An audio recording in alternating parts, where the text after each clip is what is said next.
எல்லாருக்கும் வணக்கம். போர் இன்னும் தொடர்ந்து நடந்துட்டு இருக்கு. அதுக்குள்ள கேஸ் தட்டுப்பாடு வந்துடுச்சு. ஒரு நாட்டோட போர் பல நாடுகளை எந்த அளவுக்கு பாதிக்குது அப்படிங்கிறது ரொம்ப தெளிவா நமக்கு புரியுது. ஸோ இதெல்லாம் மீறியும் ஒரு சில பங்குகள் மட்டும் கான்ட்ரா பெட்டா இருக்கு.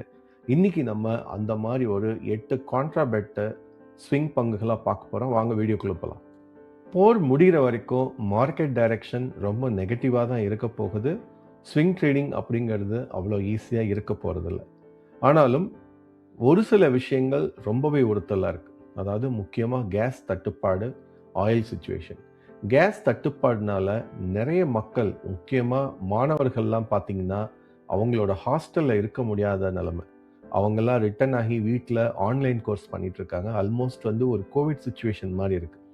அதே மாதிரி நிறைய பேர் இந்த ஹோட்டலையே நம்பி இருக்கிறவங்க, அதாவது ரெஸ்டாரண்ட்ஸை நம்பி அல்லது பிஜியில் இருக்கிறவங்களால இருக்க முடியல, ஒர்க் ஃப்ரம் ஹோம் வேணும்னு கேட்டுட்ருக்காங்க. ஸோ இந்த மாதிரி ஒரு சுச்சுவேஷன் ரொம்ப மோசமாக நம்ம மார்க்கெட் அதில் கிளியராக எதிரொலிக்கும்.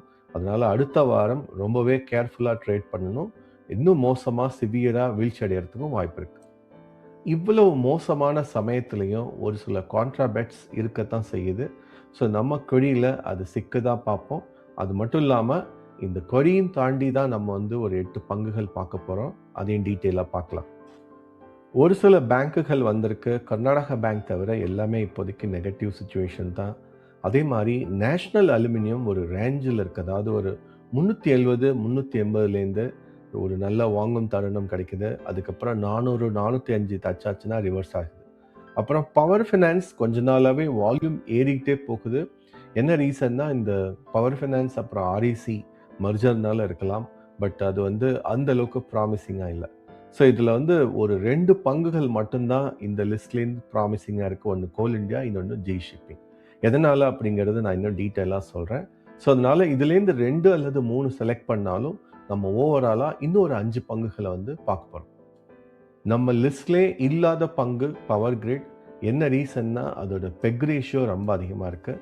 இருந்தாலும் இப்போதைய சுச்சுவேஷனில், அதாவது கேஸ் தட்டுப்பாடு, ஆயில் டிமாண்ட், அதே நேரத்தில் போர் எப்போ முடியும் தெரியாத ஒரு சூழ்நிலையில் பவர் கிரிட் மாதிரி யூட்டிலிட்டி பேஸ்ட் கம்பெனி ரொம்ப சூப்பராக ஒர்க் அவுட் ஆகும் ஸ்விங் ட்ரேடிங்க்கு. ஸோ இந்த அளவுக்கு மோசமான நிலைமையில கூட இது ஆல் டைம் ஹை 52 வீக் ஹைலேருந்து ரொம்ப கிட்ட இருக்காது. 52 வீக் ஹை 322, 301 போன ஃப்ரைடே மார்க்கெட்டில் எல்லா ஷேரும் ரொம்ப கீழே விழுந்தோம். இது வந்து 1% கூட விழலை. கிட்டத்தட்ட ஒரு 0.87% தான் வந்து க்ளோஸ் ஆச்சு. ஸோ இந்த பங்கு என்ன ஆகும்னா, கொஞ்சம் பாசிட்டிவ் நியூஸ் அல்லது கொஞ்சம் ரெக்கவரி ஆனாலும் இது சடனாக ஒரு 10-15 பங்கு பாயிண்ட்டுகள் மேலே போகிறதுக்கு வாய்ப்பு இருக்குது. அதனால தான் இதை செலக்ட் பண்ணியிருக்கேன். ஸோ பவர் கிரிட்டோட ரேஷனல் பார்த்தீங்கன்னா, இந்தியாவில் கிட்டத்தட்ட 80% மேலே கிரிட்டு இவங்க வசம் தான் இருக்குது. அப்புறம் ஹைலி ரெகுலேட்டட் ரெவென்யூ, அதாவது மேலே கீழே போய் தாறுமாறாக எதுவும் ஆகாது. ரொம்ப ஸ்டாண்டர்டாக ரெவென்யூ வந்துகிட்டே இருக்கும். அப்புறம் எலக்ட்ரிசிட்டி டிமாண்ட் இந்த மாதிரி சமயங்களில் ரொம்ப அதிகமாகும். என்ன ரீசன்னா, நம்ம இண்டக்ஷன் ஸ்டவ் நிறைய யூஸ் பண்ண ஆரம்பிச்சிருப்போம். நிறைய பேர் வந்து சொல்கிறது இண்டக்ஷன் ஸ்டவ்வே சுத்தமாக கிடைக்கல அப்படின்னு. அதனால தான் போன வாரம் பார்த்தீங்கன்னா, இந்த பக்கம் கேஸ் தட்டுப்பாடு அப்படின்னு வரும்போது ஒரு சில இண்டக்ஷன் ஸ்டவ் தயாரிக்கும் கம்பெனிகள், ப்ரெஸ்டீஜ் ஆகட்டும், டிடிகே ப்ரெஸ்டீஜ் ஆகட்டும், அப்புறம் காந்திமதி ஆகட்டும், பட்டர்ஃப்ளை, ஸோ இந்த மாதிரி கம்பெனிகளோட ஷேர்லாம் சடனாக மேலே போயிருக்கிறத பார்த்துருப்பீங்க. அதே மாதிரி தான் இப்போ இதுவும் சரி, கோலும் சரி, பவர் கிரிட்டும் சரி மேலே போகிறத பார்க்கலாம். ஸோ இது ஒரு சரியான டிஃபென்சிவ் செக்டார் ஸ்டாக். அப்புறம் ஸ்விங் ட்ரேடிங் லாஜிக் அப்படின்னு பார்த்தீங்கன்னா, ஒரு ஸ்டடி அப்வர்ட் சேனல் இருந்துக்கிட்டே இருக்குது. அப்புறம் ஒரு பெரிய ரிஸ்க்கும் கிடையாது. நம்ம சப்போஸ் கேஷ் மார்க்கெட்டில் வாங்கினோம்னா, சப்போஸ் இது 300க்கும் கீழே போச்சு, இல்லை 290 280க்கும் போச்சுன்னா கூட ஒரு 2-3 மாதத்துலேயோ இல்லை ஒரு குவார்ட்டர்லேயோ கூட ரொம்ப ஃபாஸ்ட்டாக திரும்ப ரெக்கவர் ஆகிடும். அந்த மாதிரி ஒரு ரெசிலியன்ட் ஸ்டாக். ஸோ எப்போ பிரச்சனை ஆகும்னா, ஏதாவது பிஎஸ்யூ பாலிசி அல்லது கவர்மெண்ட் பாலிசி ஏதாவது பிரச்சனை ஆனால் மட்டும்தான். அது இப்போதைக்கு அந்த மாதிரி எதுவும் தெரியல. ஏன்னா பட்ஜெட் எல்லாமே இன்னும் 1 வருஷம் இருக்குது. ஸோ அது எல்லாமே பேஸ் பண்ணி பார்த்தா பவர் கிரிட் ஒரு சாலிடான பிக். ஸ்விங் ட்ரேடிங் மட்டும் இல்லை, இன்ஃபேக்ட் லாங் டேர்முக்கும் ரொம்ப சூப்பரான ஒரு ஸ்டாக் கோல் இண்டியா. போன வாரம் கிட்டத்தட்ட 52 வீக் ஹை டச் பண்ணிடுச்சு. இது இங்கேருந்து ரொம்ப ஃபாஸ்ட்டாக ஆல் டைம் ஹையான 545 டச் பண்ணுறது ரொம்ப ஃபாஸ்ட்டாக நடக்கும்னு தோணுது. ஸோ மற்றபடி எல்லா ஃபண்டமெண்டல்ஸும் சூப்பராக இருக்கிற ஒரு கம்பெனி கோல் இண்டியா.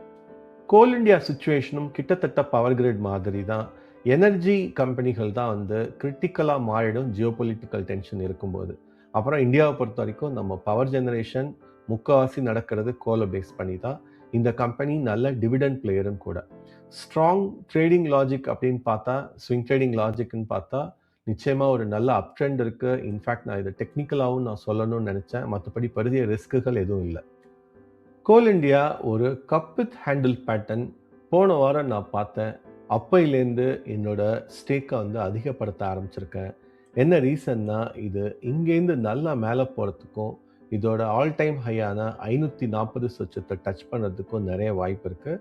ஸோ நீங்களும் இந்த சார்ட் பார்த்தா தெரியும், ஒரு சரியான நல்ல கப் வித் ஹேண்டில் பேட்டர்ன் தெரியுது பாருங்கள். மூணாவது ஸ்டாக் நேஷ்னல் அலுமினியம். இது கிட்டத்தட்ட கடந்த 6 மாதமாக நம்ம வந்து தொடர்ந்து ஸ்விங் ட்ரேடிங்கில் பார்த்துட்ருக்கோம். அது 200 ரூபாய்க்கும் கீழே இருந்தது. இப்போ கிட்டத்தட்ட 400க்கும் மேலே போயிட்டு திரும்ப வந்து கொஞ்சம் போன வாரம் சரிஞ்சிருக்கு. இது ஒவ்வொரு வாரமும் ஒரு நல்ல ரேஞ்சில் இருக்குது. அதாவது வந்து 370 380 இருக்குது. அதுக்கப்புறம் 400 டச் பண்ணுது, அப்புறம் ரிவர்ஸ் ஆகுது. ஸோ இந்த மாதிரி கேண்டிடேட்ஸ் வந்து சூப்பரான ஸ்விங் ட்ரேடிங் பண்ணுறதுக்கு நல்ல ஒரு ஆப்பர்ச்சுனிட்டி கிடைக்கும். ஸோ அவசியம் இதை அடுத்த வாரமும் பார்க்கணும். நால்கோட ரேஷனல் பார்த்தீங்கன்னா, கமாடிட்டி இன்ஃப்ளேஷன், ஜியோபொலிட்டிக்கல் டிஸ்ட்ரப்ஷன்லாம் இருக்கும்போது மெட்டல்ஸ் பொதுவாக மேலே போகும்.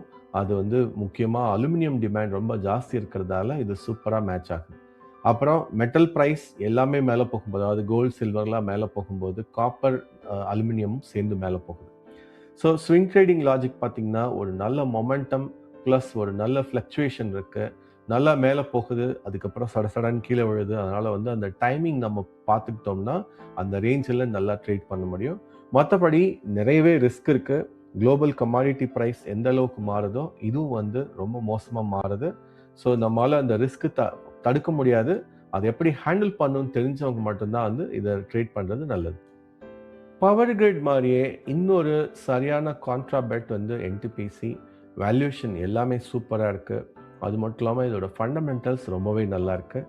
அவசியம் இந்த ஸ்டாக்கை கவனிக்கணும். ஏன்னா இது ஆல்மோஸ்ட் வந்து இதோட 52 வீக் ஹையை டச் பண்ணுற லெவலில் இருக்குது. அடுத்த வாரம் டச் பண்ணால் கூட ஆச்சரியப்படுத்திக்கல. இதோட ரேஷனல் ரொம்ப சிம்பிள். பவர் கிரிட் கோல் இண்டியா மாதிரி. So largest power generation company. So எப்படிப்பட்ட எக்கனாமிக் சைக்கிள் இருந்தாலும் பவர் டிமாண்ட் குறைய போகிறதில்ல, இவங்களோட வருமானம் குறைய போகிறதில்ல. தெர்மல் ஜெனரேஷனில் நிறைய பெனிஃபிட் இவங்களுக்கு கிடைக்க போகுது. அப்புறம் ஸ்விங் ட்ரேடிங் லாஜிக் பார்த்தீங்கன்னா, இப்போதைக்கு நல்ல ஒரு ட்ரெண்டிங் ஸ்டாக்காக இருக்குது. கிட்டத்தட்ட ஒரு மாதத்துக்கு மேலே ரொம்ப சூப்பரான மூவ்மெண்ட் தெரிஞ்சது.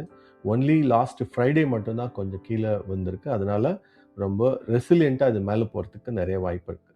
ஸோ பெரிய ரிஸ்கெல்லாம் இல்லை. இப்போதைக்கு வந்து ஒரு நல்ல ஷார்ட் டேர்ம் ப்ரைஸ் மூவ்மெண்ட் நல்லாவே இருக்க போகுது. அதுக்கப்புறம் இந்த போர்லாம் ஓஞ்சதுக்கப்புறம் வேணால் கிராஷ் ஆகிறதுக்கு வாய்ப்பு இருக்குது. ஜிஇ ஷிப்பிங் இதுக்கு முன்னாடியே நிறைய வாட்டி நம்ம ஸ்விங் ட்ரேடிங் ரேஞ்சில் வந்திருக்கு. ஸோ இந்த வாரமும் இது ஒரு முக்கியத்துவத்தை பெறுது. ஸோ எப்போதுமே ஃபண்டமெண்டல்ஸ் ரொம்பவே சூப்பராக இருக்கிற இந்த கம்பெனி. ஸோ கூடிய சீக்கிரம் இதோட 52 வீக் ஹை, அதுக்கப்புறம் ஆல் டைம் ஹை டச் பண்ணணும்னு நான் எதிர்பார்க்குறேன். ஷிப்பிங் கம்பெனிகள் பொதுவாக ஜியோபொலிட்டிக்கல் டென்ஷன் ஆகும்போது ரொம்ப நல்ல வருமானத்தை பெறக்கூடும். ஏன்னா ஆயில் டிரான்ஸ்போர்ட்டேஷன் எல்லாமே இதில் தான் நடக்குது. அது மட்டும் இல்லாமல் இந்த மொமெண்டம் வந்து ரொம்ப நல்லா இருக்குது இப்போதைக்கு. ஃப்ரைட் ரேட்லாம் ஸ்பைக் ஆச்சுன்னா இவங்களுக்கு அதிக லாபம் கிடைக்கும். ஸோ சப்போஸ் இது எல்லாமே முடிஞ்சதுன்னா கொஞ்சம் தொய்வு ஏற்படுறதுக்கு வாய்ப்பு இருக்குது. டிஃபென்ஸ் அப்படின்னு சொல்லி மட்டும் இல்லாமல் லாங் டேர்முக்கும் ரொம்ப சரியான ஒரு portfolio stock Bharat electronics. In fact நம்ம நேற்று கூட வந்து இந்த ஸ்டாக்கை பற்றி பேசிகிட்டு இருந்தோம். ஸோ இப்போதைக்கும் வந்து இது ஒரு ஆல் டைம் ஃபேவரேட்டாகவே இருக்க போகுது. என்ன ரீசன்னா, டிஃபென்ஸோட பட்ஜெட் எப்போதுமே வந்து கீழே போகாது. இந்தியாவை பொறுத்த வரைக்கும் ரொம்ப அதிகமாகத்தான் சான்சஸ் இருக்குது. இன்ஃபேக்ட் இந்த ஜியோபொலிட்டிக்கல் டென்ஷன்லாம் அதிகமாகும் போது டிஃபென்ஸ் பட்ஜெட் இன்னும் கூட அதிகமாகும். ஸோ இதோட வால்யூம் பாருங்கள், ஃபண்டமெண்டல்ஸ் பாருங்கள், எல்லாமே ஃபேவரபுளாக இருக்குது அடுத்த வாரத்துக்கு. ஸோ ரேஷனல் அப்படின்னு பார்த்தீங்கன்னா, ஸ்ட்ராங் கவர்மெண்ட் ஆர்டர் புக் இருக்குது. ஸோ ஜியோபொலிட்டிக்கல் டென்ஷன் ஆனாலே மிலிட்ரி ஸ்பெண்டிங் ஜாஸ்தி ஆகும். அப்புறம் எப்போவுமே இந்த மாதிரி சிச்சுவேஷனில் ரிலேட்டிவ் ஸ்ட்ரென்த் மற்ற செக்டாரை விட இந்த செக்டாருக்கு அதிகமாகும். ஸோ பெருசாக ரிஸ்க் இல்லாத ஒரு கம்பெனி. ஆயில் கேஸில் பிரச்சனை ஏற்படும் போதெல்லாம் அப்ஸ்ட்ரீம் ஆயில் கம்பெனிஸ் ரொம்ப ஈஸியாக மேலே போகும். அதுக்கு நல்ல example oil India, ONGC, Reliance. So இது எல்லாமே உள்நாட்டில் நிறைய டிமாண்ட்ஸ் வந்து அவங்க வந்து சாட்டிஸ்ஃபை பண்ணுறதால இது வந்து ஒரு கான்ட்ராபெட்டாக இருக்கும். அப்ஸ்ட்ரீம் ஆயில் கம்பெனி அப்படின்னா என்ன நான் முன்னாடியே சொல்லியிருக்கேன். அதாவது உள்நாட்டில் ஆயில் எக்ஸ்ப்ளோர் பண்ணி மார்க்கெட் பண்ணுறது. ஸோ மற்ற கம்பெனிகள் வெளிநாட்டிலேருந்து கொண்டு வந்து கொடுக்குறாங்க. ஸோ இதுலேயும் உங்களுக்கு புரிஞ்சிருக்கும் இது எதனால் ஒரு நல்ல கான்ட்ராபெட்டாக இருக்குது அப்படின்னு சொல்லி. ஸோ ஒரு ஷார்ட் டேர்ம் மொமெண்டம் ட்ரேடிங்க்கு இது நல்ல வாய்ப்பாக இருக்கும். ஜி ஷிப்பிங் மாதிரியே shipping corporation of India almost same situation. இந்த ஷிப்பிங் சம்மந்தமான பிரச்சனைகள்லாம் வரும்போது இவங்களுக்கு நிறைய பெனிஃபிட் கிடைக்கும். இந்த ஃப்ரைட் ரேட்ஸ்லாம் ஏற்றும் போது நல்ல வருமானம் கிடைக்கும். அதனால் இதுவும் ஒரு நல்ல கான்ட்ராபெட்டாக இருக்கும். ஸோ ஷிப்பிங் கார்ப்பரேஷன் பொறுத்த வரைக்கும் ஆயில் கார்கோ டிரான்ஸ்போர்ட்டேஷன் இவங்க வழியாக தான் நிறைய நடக்குது. ஸோ எப்பெல்லாம் வந்து வார் டிஸ்டர்ப் பண்ணி ஷிப்பிங் லைன்லாம் வந்து பிரச்சனையாகும் போது இந்த ஃப்ரைட்டோட டிமாண்ட் அதிகமாகும். ஸோ ஒரு ஸ்விங் ட்ரேடிங் லாஜிக் பார்த்தா அந்த மாதிரி நடக்கும்போது ஒரு எக்ஸ்ப்ளோசிவ் மூவ் அண்ட் மொமெண்டம் கிடைக்கும். அதனால தான் வந்து இதை கான்ட்ராபெட்டாக நான் பார்க்குறேன். ரிஸ்க்குன்னு பார்த்தா இது ரொம்ப சைக்ளிக்கல். இந்த ட்ரேட் பிரச்சனையெல்லாம் தீர்ந்ததுன்னா சடனாக கிராஷ் ஆகவும் நிறைய வாய்ப்பு இருக்குது. அதனால் வந்து ரொம்ப கேர்ஃபுல்லாக தான் ட்ரேட் பண்ணணும். போர் மாதிரி சமயங்களில் நிச்சயமாக யாராலையும் மார்க்கெட்டை ப்ரெடிக்ட் பண்ண முடியாது. எந்த ஸ்டாக் எப்படி கீழே மேலே போகும்னு யாராலையும் ப்ரெடிக்ட் பண்ண முடியாது. ஆனால் ஓரளவுக்கு நம்ம பேலன்ஸ் பண்ணி கான்ட்ராபெட்ஸ் எடுத்தோம்னா போர் முடிகிற வரைக்கும் இதெல்லாம் ஒர்க் அவுட் ஆகும். ஆனால் போர் முடிஞ்சதுன்னா நிச்சயமாக இதுக்கு முன்னாடி கீழே போன நிறைய ஸ்டாக்குகள் கிட்டத்தட்ட மார்க்கெட் மூவர்ஸ் எது எடுத்தாலும் அது ஹெச்டிஎஃப்சி பேங்க், எஸ்பிஐ எல்லாம் பார்த்தீங்கன்னா ரொம்ப மோசமாக கடந்த ஒரு மாதத்தில் கீழே போயிருக்கு. அதெல்லாம் கூட மேலே வர நிறைய வாய்ப்புகள் இருக்குது. நம்ம அதை பற்றியும் இன்னும் ஃபியூச்சரில் பேசுவோம். ஸோ இப்போதைக்கு இந்த கான்ட்ராபெட்ஸ் எல்லாமே ஒரு அவேர்னஸ் க்ரியேட் பண்ணத்தான் நான் வந்து ஷேர் பண்ணியிருக்கேன். பைசல் ரெக்கமெண்டேஷன் கிடையாது. ஸோ நிச்சயமாக இந்த வீடியோ உங்களுக்கு பயனுள்ளதாக இருக்கும்னு நம்புகிறேன். அப்படி இருந்தால் லைக் பட்டன் கிளிக் பண்ணுங்கள், ஹைப் பட்டனும் கிளிக் பண்ணுங்கள். ஆதரவுக்கு நன்றி.